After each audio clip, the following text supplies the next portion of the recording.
Брайан Трейси мақсатыма жетемін қалағаныңның бәріне өзің ойлағаннан да тезірек қалай қол жеткізуге болады.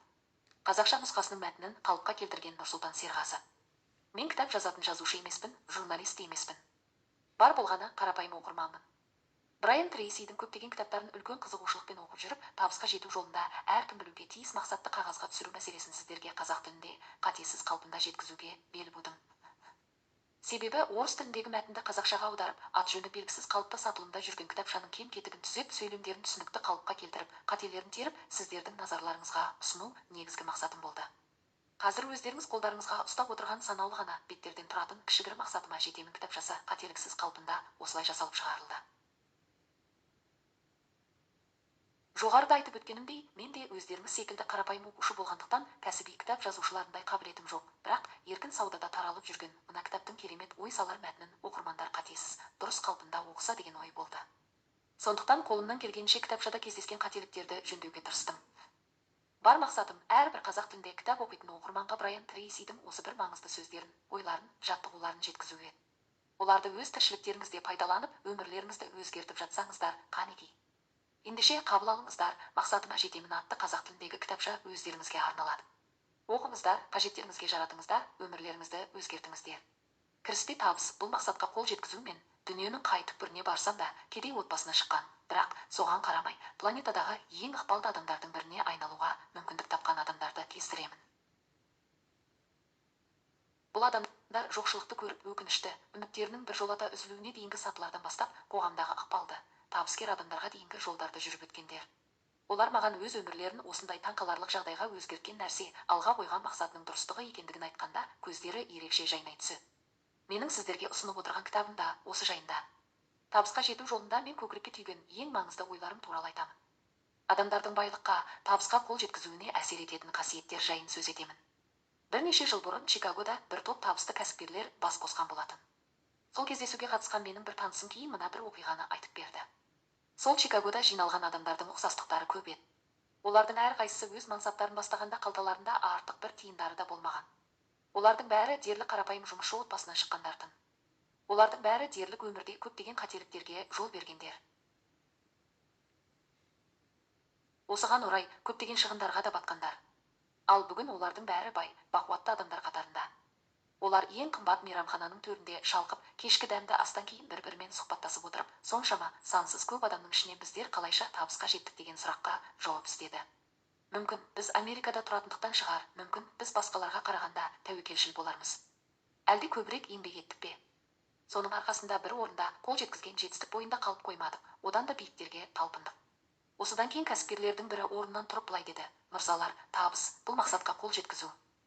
Бәрі осыдан келіп шығады. Бұл сөзді естіген көпшілік үнсіз қалды. Сөйтті де бәрі оған ерекше құрметпен көңіл аударды. Мен де бұл сөзді ешқашан ұмытқан емеспін. Осыдан кейін мен адамдардың негізгі артықшылығы олардың мақсаттарын дұрыс қоя білуінде деген ой түйдім. Одан кейін сол мақсаттарын қағазға жазып, түсіріп, соған қол жеткізу үшін жоспар құруы, үнемі және әрке сол бойынша жұмыс жасауы, ескі тізім іске аспай қалғанда жаңа жоспар жасап, өзін-өзі құлшындырып, шабыттандырып отыруы, дәл осындай қарқынмен мақсатына ұмтылуы. Міне, осы қасиеттер адамдарды табысқа жетелеген. Сіздің өміріңізде де осындай жағдайлар болады. Мен өз өмірімді өзгерттім, мысал үшін, сіздерге өзім жайында айтып берейін.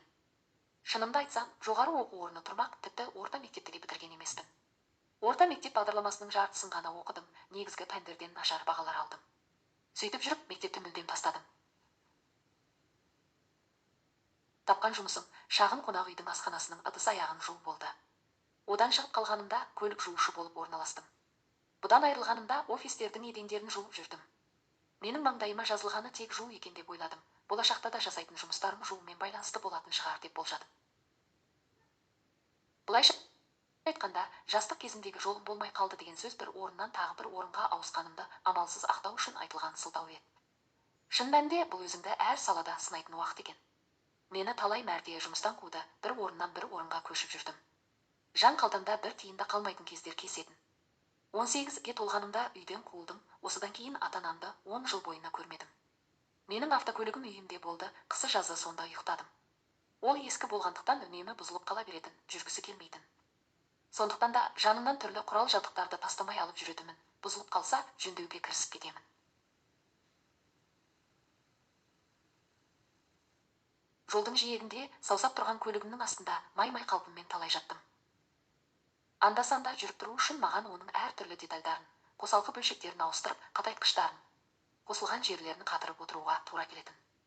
Осылайша бір жұмыста тұрақтамауымның арқасында көп нәрсені көрдім. Құрылыста да істедім, жүк те тасыдым. Фабрикада болып, гайкада бұрадым, жүк кемесіне теңізші болып, солтүстік Атлантикаға дейін бардым. 23 жасқа толғанымда егіншілік шаруаны да көрдім.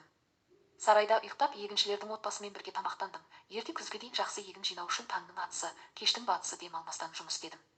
Білімім де жоқ, мамандық алған емеспін. Ел тамсанатын өнерім де жоқ. Егіншілік маусымы аяқталған соң тағы 2 қолға жұмыс таппай қалатынмын.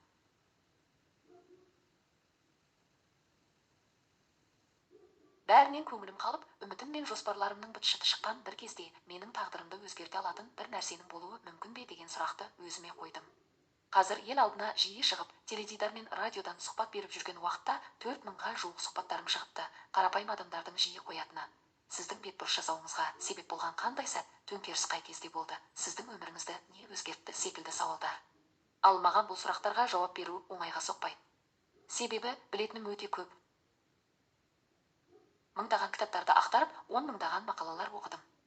Көп жыл қатарынан жұмыс істедім. Тәулігіне 12-15 сағат, аптасына 7 күн, кейде 2-3 жыл демалысқа шықпай, демалмай жұмыс жасай беретінмін.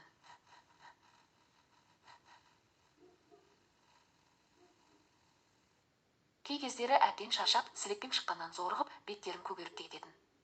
Осындай қалыпта жүрген менің тағдырымды сонда өзгерткен не нәрсе болды? Менің өмірімде 3 төңкеріс болды. Мұна оңға бұрылып, сосын тағы оңға бұрылып, сосын тағы да осы жолмен оңға бұрылып, сосын барып, жаңа бағытқа түсетін сәтіңізбен салыстыруға болады. Ең алғашқы шешуші кезең өз өмірімнің жауапкершілігін мойындаған кезім еді. 20 жасқа дейін көп жағдайда жолым болмады.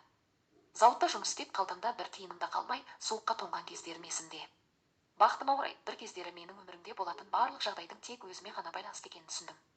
Мені құтқаруға ешкім де келмейді, мен үшін ешкім еш нәрсе істей де алмайды, және ешкім де менің жағдайымды ойлап уайымдамайды да. Мұны түсінгенге дейін өзімнің осы қиын өміріме ата-анамды, бастығымды, экономиканы, білім беру саласын, өзімнің қателіктерімді кінәлап келдім.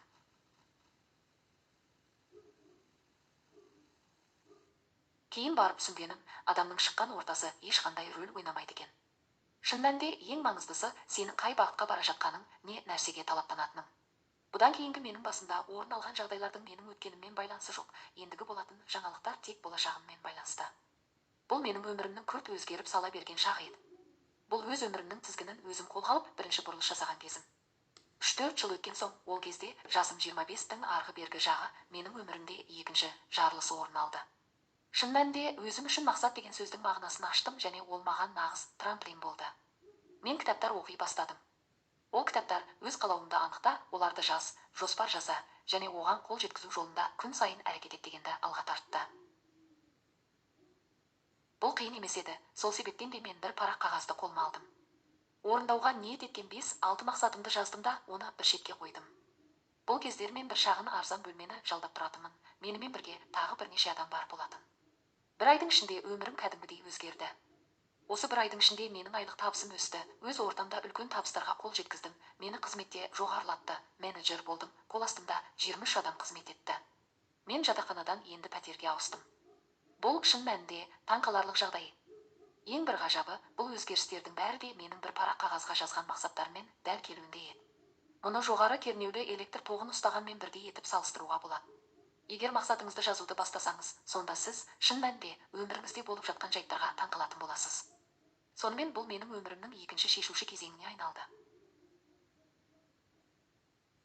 Менің өмірімдегі маңызды рөлді алған үшінші бетбұрыс, ол өзіңнің нені қаласаң, соны үйрене алатындығыңды сезіну, мақсатқа жетуге қажет болатын кез келген өнерді меңгеру. Егер сіз алдыңызға бұрын ешқашан талпынып көрмеген мақсат қойсаңыз, онда оған жету үшін бұрын қолыңыздан келмеген нәрсені үйренуге тура келеді. Сізге бұрын істемеген нәрсені жасап көру керек. Бұрын ондай болмаса, енді солай жасау керек. Үшінші шешуші ойды түйсінгеннен кейін мен өмірімнің соңына дейін оқып өтемін деп шештім. Мен жауапкершілік деген түсінікті қабылдадым. Кінәні біреуге аудара салуды, өкінуді, өзімді ақтауды, шағым жасауды, біреуді кінәлауды тоқтат. Мен өз мақсатыма қол жеткізу үшін нені қалайтынымды, нені үйренетінімді дәл анықтадым. Атарау арман алдыңызға ең биік мақсаттар қойыңыз. Табыстың бастапқы нүктесі өмірде өзің үшін нені қалайтыныңды дәл анықтап алу, өз қалауыңды нақтылап, оларды барынша дұрыс қалыпқа салып алу. Мұны қалай жасауға болады? Міндетті түрде армандау қажет. Адамды басқалардан бір саты жоғары ететін де армандай білу. Армандау жақсы мақсаттарды қиялдау, бұл жарқын болашақты аңсау. Менде ақша жоқ, менің таңдаған жолым дұрыс емес, менің басымда қиындық көп деген сөзді айта көрмеңіз. Оның орнына сізде ешқандай шектеулер, кедергілер жоқ деп ойлаңыз. Өзіңізге уақытым көп, ақшам жеткілікті, қажет болатын байланыстарым, таныстарым бар, білімім де, тәжірибем де жеткілікті деп елестетіңіз. Тіпті не қаласаң соның бәрі бар деп сезініңіз. Егер сиқырлы таяқшаны сілтеп қалғанда қалағаныңыздың бәрі орындалатын болса, нені қалар едіңіз? Сіз өзіңіздің болашағыңызды мұрат етуіңізге, армандауыңызға, қиялдауыңызға, жоспарлауыңызға болады. Армандарыңызды орындалады деп ойлаңыз. Сиқырлы таяқшаңызды сілтеуге болатын өмірдің маңызды 4 саласы бар. Бірінші сала табыстармен байланысты. Мен білетін табысты адамдардың бәрінде де әр жылға арналған қаржы жоспары бар. Олар бір жыл ішінде табатын табыстардың нақты санын біледі. Бұл жоспар мұқият жасалғаны сондай, тіпті қанша адам айына, аптасына қанша, тіпті күн сайын қанша табыс табатынына дейін көрсетілген. Табыскер адам содан соң не істейді? Ол ең алдымен ай сайын, апта сайын, күн сайын қажетті қаражатты табу үшін күнделікті істейтін міндеттерін анықтап алады. Ол өзінің қаржылық мақсаттарына жету үшін қойылған міндеттемелермен күн сайын таңертең төсектен тұрысымен-ақ жұмыс істей бастайды. Табыскер адамдар бір апта, бір жыл өткеннен кейін қорытынды жасайды және өздерінің мақсаттарынан асып түскендерін байқайды. Олар тіпті жоспарланғаннан да артық жасағанына көз жеткізіп жатады. Таныстары, достым, өткен жылы шынымен де сенің жолың болды дегенді айтады. Дегенмен жолы болу деген сөз бұл жерге келіңкіремейді. Неге? Елестетіп көріңізші, мен сізге өте қымбат автокөлік сыйға тарттым. Еш жерінде ақау жоқ, кілтін, жол картасын бердім, дәл қай жерге бару керектігін айттым, тіпті мүмкін пайдалы техникалық қолдауды көрсетермін.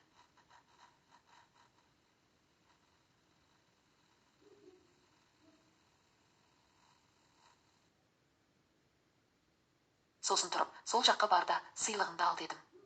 Әрине, сіз көлікке отырасыз да діпліс жүйесінің көмегімен барасыз, сосын келісілген жерден сыйлығыңызды аласыз. Мұны ешкім де жолы болғандық деп айтпайды. Солай емес пе? Себебі сіздің істегеніңіз тек жоспарланған әрекетті орындау ғана. Негізгі ереже алдыңа мақсат қою және қандай жетістікке жетуді қалайтыныңды көз алдыңа келтіру. Осы жылы өзіңнің қалаған мақсаттарыңның қандай болғанын қаласаң, сондай етіп елестету. Олар 2 жылдан кейін, 5 жылдан кейін, 10 жылдан кейін қандай болатынын. Өзіңізден сұрауды ұмытпаңыз, қанша табыс тапқыңыз келеді. Сонша табысты табу үшін осы жылы нені үйренуіңіз керек, қай нәрседе шеберлігіңізді шыңдауыңыз және жетілдіруіңіз қажет. 1 жылдан кейін ше, 2, 3, 4, 5 жылдан соң ше.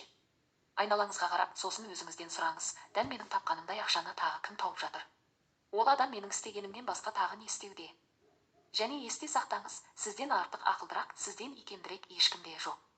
Егер біреу сізден де көбірек табыс табатын болса, оның себебі, мұның қалай жасалу керектігін сізден бұрын түсінгендігінде ғана. Ол бұл сұрақтарға жай ғана жауап іздеп көрді, адамдардан сұрап білді, кітап оқыды, курстарға қатысты, немесе радио тыңдады. Табыскер адамдар өз уақытында мақсаттарына жету үшін нені үйрену қажет болса, соны үйренді. Жүздеген адам жасай алған нәрсе әлде біреулердің қолынан келді, сол сияқты ол сіздің де қолыңыздан келеді. Ешкім де сізден артық немесе ақылды, не болмаса икемдірек емес.